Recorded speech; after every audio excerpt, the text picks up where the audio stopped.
Hello everyone. अभी हम कर लेते हैं रिवेन्यू ऑफिसर की पावर एंड फंक्शन। इंट्रोडक्शन की बात करें तो the Punjab land revenue act 1887 was implement with the view to make and maintain the record of right in land, the assessment and collection of land revenue and other matter of liability related to land. It provide hierarchy of officers for carrying on the purpose of this act to deal with the matter of revenue. The revenue officer has been appointed by the state government. यानी जो Punjab land revenue act 1887 आया, implement किया गया, ये maintain the record of right in land, assessment और collection of land revenue या कोई भी और मैटर्स थे लाइबिलिटी से रिलेटेड या लैंड से रिलेटेड. यहाँ पे हरारकी दी गई है ऑफिसर्स की, रिवेन्यू ऑफिसर की, जिनको अपॉइंट करता है स्टेट गवर्नमेंट. अब रिवेन्यू ऑफिसर की बात कर लेते हैं. रिवेन्यू ऑफिसर की डेफिनेशन दी गई है सेक्शन 3 के 12 में, इसी एक्ट के.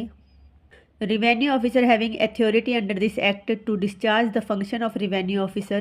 In other words, a revenue officer is an individual who is appointed by state government, is called the revenue, like tax, collect the revenue like tax and duties on the behalf of state.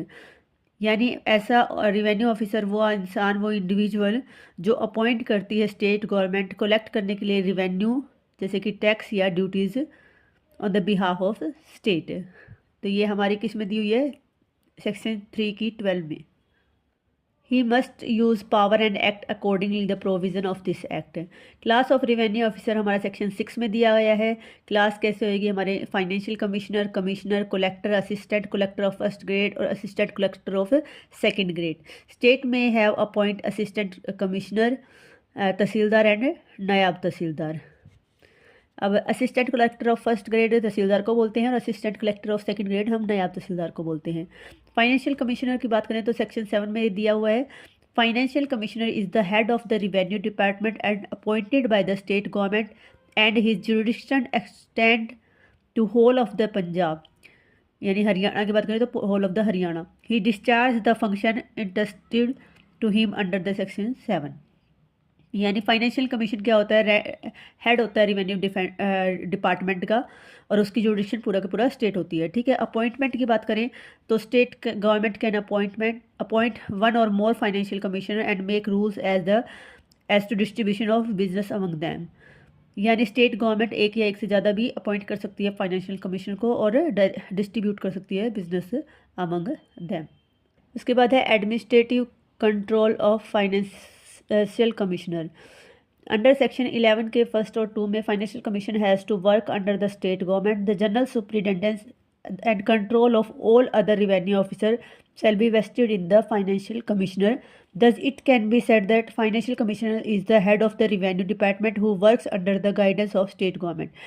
Financial commissioner head है revenue department का, जो state government के guidance में काम करता है और क्या करता है, वो कंट्रोल करता है अदर रिवेन्यू ऑफिसर्स को.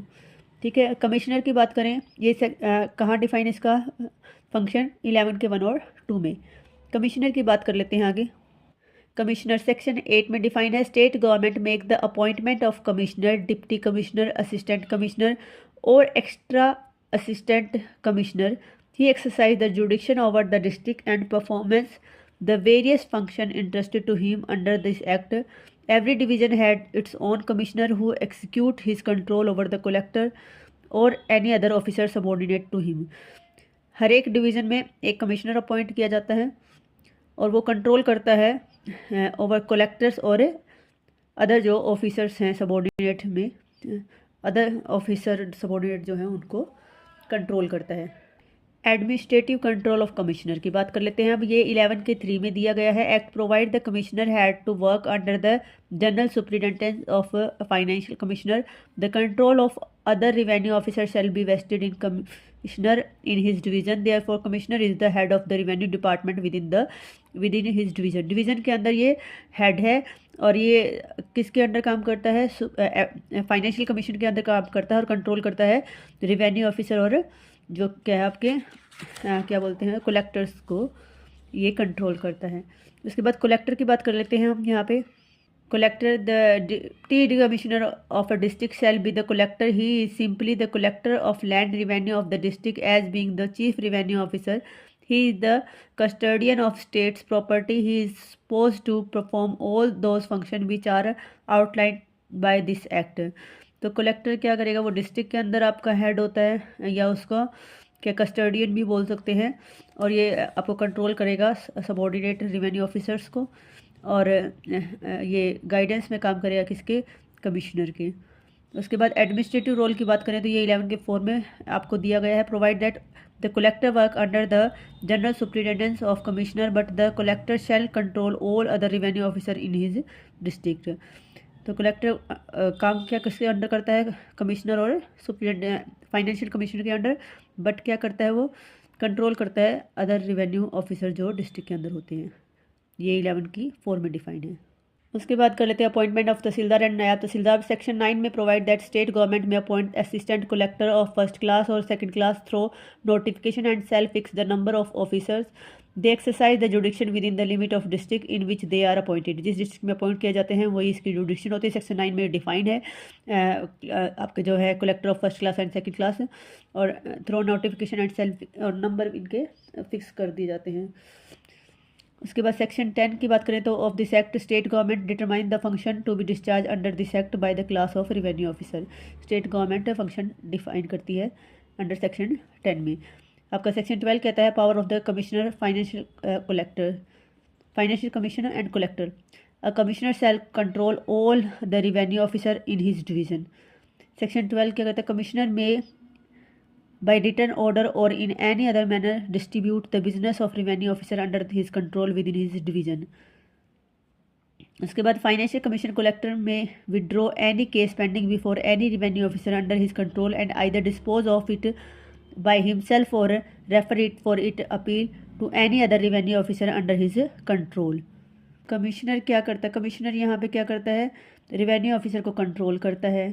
उसके बाद रिटर्न ऑर्डर हो या फिर किसी मैनर से वो डिस्ट्रीब्यूट करता है बिजनेस को। उसके बाद फाइनेंशियल कमिश्नर या कमिश्नर या कलेक्टर क्या कर सकते हैं, विड्रॉ कर सकते हैं कोई भी पेंडिंग केस को, जो भी किसी रेवेन्यू ऑफिसर के है वो खुद भी डील कर सकते हैं और किसी और भी अदर रेवेन्यू ऑफिसर को भी उसको ट्रांसफ़र कर सकते हैं। ठीक है। Any order made under this section with respect to withdraw और transfer of any case does not empower any officer to do such thing for which he is not complete within the local limit of on jurisdiction. अपनी jurisdiction से बाहर उसको नहीं कर सकता वो कोई काम। ठीक है, कोई विड्रॉ या ट्रांसफ़र ऑफ केस। ठीक है। क्वासी जुडिशियल पावर की बात करें तो अपील है सेक्शन 13 के अंदर, appeal shall be lie from an order of revenue officer to the following order made by. कैसे होएगा देखो, कमिश्नर से कलेक्टर, कलेक्टर से असिस्टेंट कलेक्टर।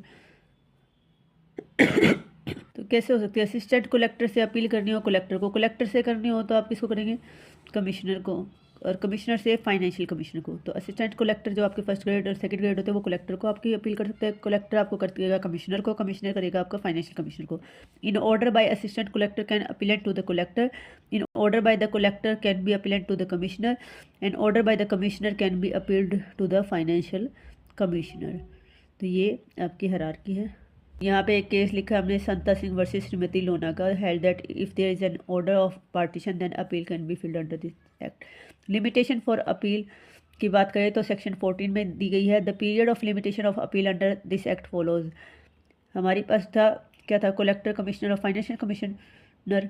तो यहाँ पे लिमिटेशन दी गई है कि कहाँ तक जाने की कितनी लिमिट है। तो कलेक्टर से जब कमिश्नर का अपील जाएंगे तो 30 डेज, कमिश्नर सॉरी जब कलेक्टर के पास एप्लीकेशन लगेगी तो 30 डेज़ के अंदर, कलेक्टर से कमिश्नर के पास लगेगी तो 60 डेज़, और कमिश्नर से फाइनेंशियल कमिश्नर के पास लगानी है तो 90 डेज़ का टाइम पीरियड लिमिटेशन होती है। Collector and appeal against an order made by the collector must be filed within 30 days from the date of order. Commissioner and appeal against an order made by the commissioner must be filed within 60 days. An appeal against an order made by the financial commissioner must be filed in 90 days from the date of order. उसके बाद review of revenue officer की बात कर लेते हैं। तो section 15 में दिया गया है ये, review officer revenue officer by himself और on the application of any party may review, reverse और confirm the order passed by himself और any of his predecessor in office. तो क्या कर सकते हैं, वो रिव्यू कर सकते हैं खुद के भी डिसीजन का और उसके कोई प्रोड्यूसर ऑफिसर हो उनके भी डिसीजन का रिव्यू कर सकते हैं। ये बात सेक्शन 15 में दी गई है। रिव्यू, रिवर्स या कंफर्म कर सकते हैं, ठीक है। उसके बाद सेक्शन 16 की बात कर लेते हैं। Power to call for examine and revise proceeding of revenue officer, financial commissioner और collector at any time call for the record of any case which is pending before any revenue officer subordinate to him for the purpose of examination. After examination, the record financial commissioner, revenue officer of any class may any order which he think fit. तो ये किसके पास power दी गई है, ठीक है, revenue officers के पास। तो financial commissioner और कलेक्टर जो है वो एनी टाइम कॉल कर सकते हैं रिकॉर्ड के लिए। ये सेक्शन 16 में बताया गया है। Power to make rule as to procedure, power to make rule as the procedure section 17 में गिवन है। State government make rule for regarding the procedure of revenue officer which need to be consistent with this act.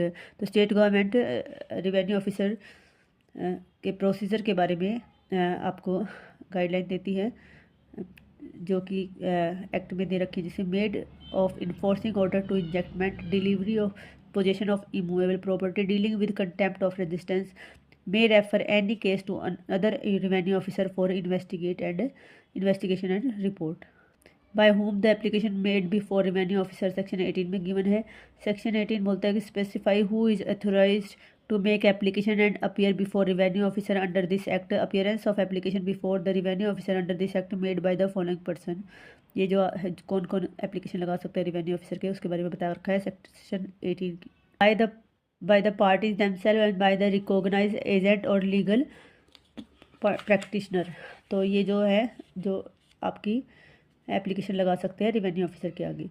Power of the revenue officer to summon person section 19 में given दे रखा है। Revenue officer may summon any person who attendance he consider necessary, a person who is summon bound to appear at specific time and place before the revenue officer on stated date and procedure the produce the required document. तो जिसको भी समन करेंगे उसको आना पड़ेगा और जो document produce करने को बोला जाएगा वो उसको उसी टाइम पे करना पड़ेगा। ये सेक्शन 19 में गिवन है। Mode of service of summons section 20 से 22 तक दे रखे हैं। Summons issued by revenue officer shall be served to the particular person personally और ही रिकॉग्नाइज एजेंट और लीगली प्रैक्टिशनर और an adult male member of family usually residing with him. यानी adult male member हो या कोई recognise agent हो या particular personally वो खुद हो। तो ये 3 काइंड से समन्स दिए जा सकते हैं। सेक्शन 23 और 24 बताता है deal with mode of sitting and holiday के बारे में respectively. Discharge of duty of collector section 25 में दिया है। Due to certain reason when collector not able to discharge function, then state government issued to order to the other officer to secure the officer to be collector temporary।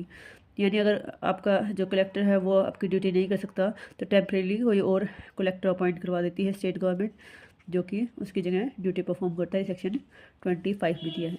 Retention of power bye revenue officer of own transfer section 26 में दिया गया है। When one revenue officer exercise power on a local area is transferred to another, then he shall continue to exercise the power in that area unless state government directs।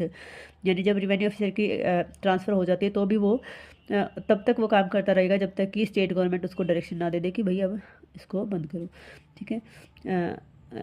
Conferred to power of revenue officer section 27 में दे रखी है। State government by notification confirm power on either financial commissioner और collector under this act. वो confirm करती है state government power किसकी, financial commissioner की या कलेक्टर की, ठीक है, इस एक्ट में। ये हमारा था Punjab revenue act. I hope आप सबको समझ में आया होगा। यहाँ पे रिवेन्यू ऑफिसर की पावर, फंक्शन, उनकी कॉन्स्टिट्यूशन के बारे में बताया गया था। तो